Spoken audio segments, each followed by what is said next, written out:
తెలుగుదేశం పార్టీకి సంబంధించినటువంటి ముఖ్యమంత్రి నారా చంద్రబాబు నాయుడు దగ్గర మొదలుకుంటే వారికి సంబంధించినటువంటి మంత్రులు, ఎమ్మెల్యేలు, మా వైఎస్ఆర్ కాంగ్రెస్ పార్టీకి సంబంధించినటువంటి జగన్మోహన్ రెడ్డి గారి దగ్గర మొదలు పెట్టుకొని నాలాంటి మాజీ ఎమ్మెల్యేల వరకు ఎంత పరుషమైన పదజాలాన్ని ఉపయోగించినారు, ఎంత భాషా సంస్కార హీనంగా వాళ్ళు ప్రవర్తించినారు, ఎంత బూతులు మాట్లాడినారు ఒక్కసారి ప్రజలే చూడమని చెప్పి కోరుతూ ప్లే చేస్తా ఉన్నా.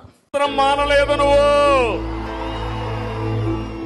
నీ పుట్టుకే తప్పుడు పుట్టుక, నీ బుద్ధి ఒక్కర బుద్ధి.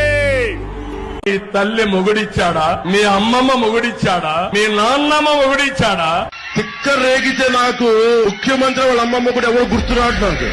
తిక్క రేగితే నాకు ముఖ్యమంత్రి వాళ్ళ అమ్మమ్మ కూడా ఎవరు గుర్తురాడు నాకు. సైకో జగన్ చెప్పాడా లండన్ నుంచి ముందర మింగేదానికి వెళ్ళాడు అక్కడికి. సైకో జగన్ చెప్పాడా లండన్ నుంచి ముందర మింగేదానికి వెళ్ళాడు అక్కడికి.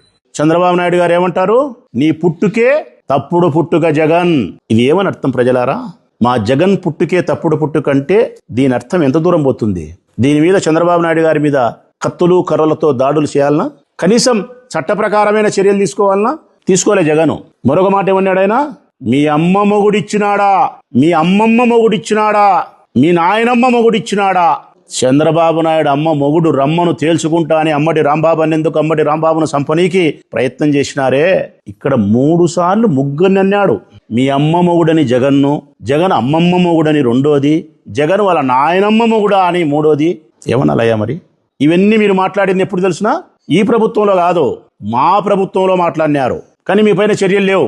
మీరు ఇట్లా తయారయ్యేదానికి కారణం, మేమిట్లా బాధించబడడానికి కారణం, మా తల్లులను మా భార్యలను ఇళ్లలోకి చొరబడి లంజా లపక అని మాట్లాడుతుంటే హీనమైనటువంటి స్థితిలో మేము భరించి బతకడానికి కారణం మిమ్మల్ని అట్లా తయారు చేసింది మా జగన్. మేము అనాల్సింది మిమ్మల్ని కాదు, మేము అనాల్సింది పోలీసులు కాదు, మా జగన్ అనుకోవాలా. మేము ఈరోజు మేము బాధపడేదానికి కారణం ఆనాడు మీ పైన చర్యలు తీసుకోకుండా ఉండడం, ఆనాడు మీ పైన మేమెవరము దాడులు చెయ్యకుండా మమ్మల్ని ఆపినాడు. చూడి, ప్రజాస్వామ్యాన్ని పరిరక్షించాలని, ప్రజలకు తప్పుడు సంకేతాన్ని ఇవ్వకూడదని చెప్పి ఒక సంస్కరణ దిశగా రాజకీయాలు నడపాలని చెప్పి మమ్మల్ని ఆపినాడు. చూడి, మా జగన్ అనాల.